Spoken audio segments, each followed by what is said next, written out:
Hai, balik lagi di RWBP Plot. Pertarungan Kafka belum selesai. Sempat terdesak dengan Kaiju nomor 9, tapi Kafka berhasil bangkit dan berubah wujud ke bentuk Kaijunya dan berhasil menghancurkan Kaiju nomor 9. Tapi di satu sisi, Kapten Narumi juga sedang berhadapan dengan Kaiju nomor 9 yang lain. Bagaimana kelanjutan pertarungannya? Ini dia anime Kaiju nomor 8, episode 18. Ih, wibu. Setelah terkena serangan telak dari Kaiju nomor 8, terlihat Kaiju nomor 9 sudah hancur. Terlihat reaksi dari Kikoru dan Direktur Isao yang terkejut. Operator mengatakan, inikah kekuatan Kaiju nomor 8 yang sebenarnya? Petinggi botak juga bereaksi, luar biasa. Tapi pertarungan masih belum selesai karena ternyata Kaiju nomor 9 masih hidup. Tapi meski masih hidup, rupanya dia tidak bisa beregenerasi dengan sempurna. Jadi dia berniat bersatu dengan kembarannya. Ini tubuh kita terluka, segeralah kembali untuk bersatu denganku. Kembaran Kaiju nomor 9 yang disebut Beta menjawab, bersatu? Tunggulah sebentar, saat ini aku sedang belajar. Kita sebut saja dia Beta. Rupanya Beta sedang berhadapan dengan Kapten Narumi. Hasegawa menghubungi Kapten Narumi. Narumi, bagaimana situasinya? Apa yang sebaiknya kita lakukan jika seandainya Kaiju nomor 8 mengamuk?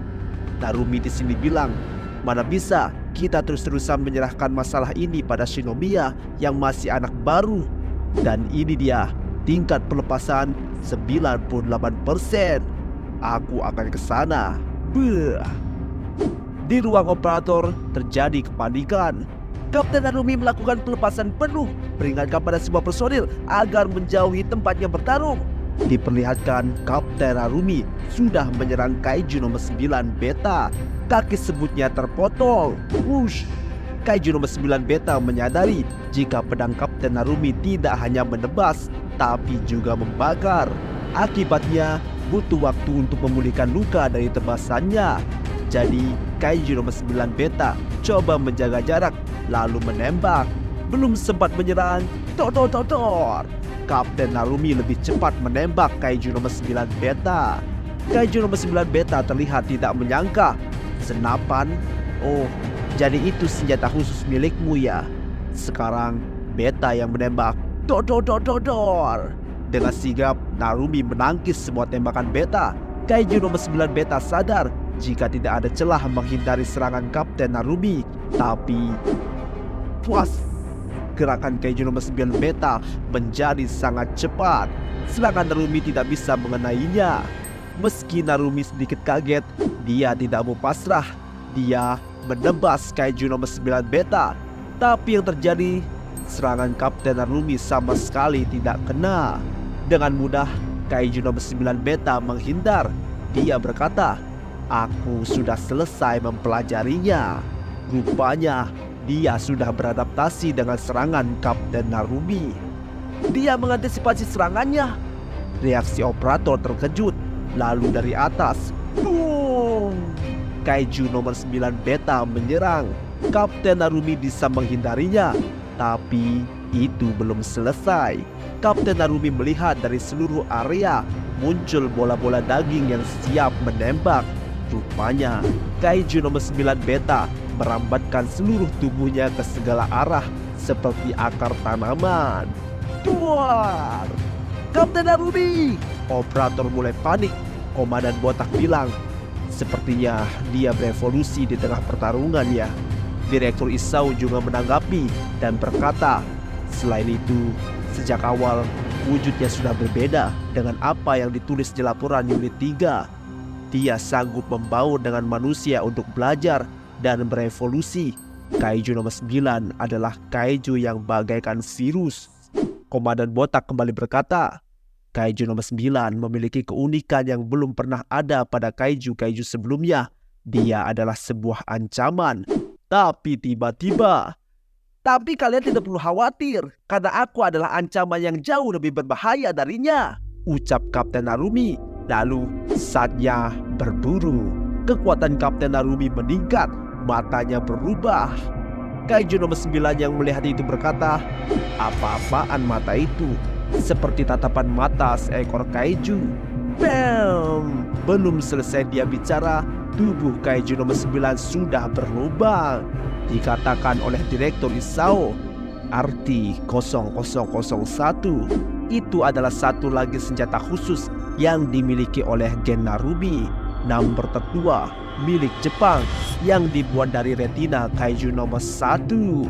Diperlihatkan dengan matanya, Kapten Narumi bisa melihat tubuh kaiju nomor 9 secara transparan dan melihat organnya. Dia membuat kaiju nomor 9 bahkan tidak bisa menghindari serangannya, meskipun kaiju nomor 9 beta sudah memprediksinya. Kaiju nomor 9 beta dibombardir oleh Kapten Narumi. Dikatakan oleh Direktur Isao, kaiju nomor 1 mampu melihat masa depan. Dia mampu memvisualisasikan sinyal yang dipancarkan oleh otak makhluk hidup saat akan melakukan suatu gerakan. Dengan cara itulah dia mampu membaca arah pergerakan lawannya. Direktur Isao semakin serius berkata, kaiju nomor 1 adalah kaiju mengerikan yang tercatat sebagai pemilik serangan yang tidak dapat dihindari. Diperlihatkan Kapten Narumi siap dengan serangan terakhir. Dia berkata, "Aku bisa melihatnya. Ada satu titik yang pasti dilalui oleh semua sinyal dari otakmu. Itu pasti inti tubuhmu, kan?" Kaiju nomor 9 mulai panik. Percuma, kecepatan belajarku tidak bisa mengimbanginya. Lalu teknik Bayonet, aliran pasukan pertahanan, jurus kedua, Beret Flash. Tubuh kaiju nomor 9 terbelah menjadi 2. Kaiju nomor 9 beta berhasil dikalahkan.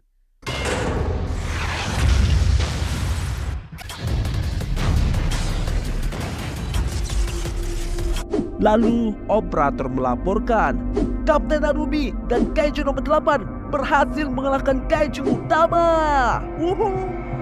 Dan sinyal monster pendamping yang bangkit kembali mulai hilang satu persatu. Direktur Isao lalu berkata, Ini masih belum selesai. Dilanjutkan oleh Kikoru. Masih ada kaiju pendamping yang tersisa. Terus lanjutkan operasi pembasmian. Melihat Kikoru, Komandan Botak berkata, anakmu benar-benar tumbuh menjadi sosok yang kuat.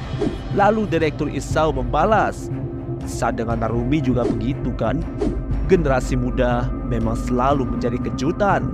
Diperlihatkan sosok Narumi, kaiju nomor 8 alias Kafka dan Kikoru.